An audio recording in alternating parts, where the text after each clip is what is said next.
अष्टलक्ष्मी मम ग्रहे धनं पुरय पुरय नमः।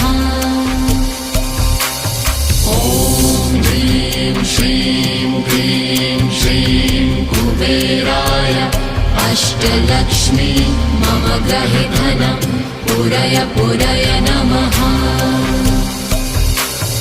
ॐ ह्रीं श्रीं क्लीं श्रीं कुबेराय अष्टलक्ष्मी मम ग्रहे धनं पुरय पुरय नमः।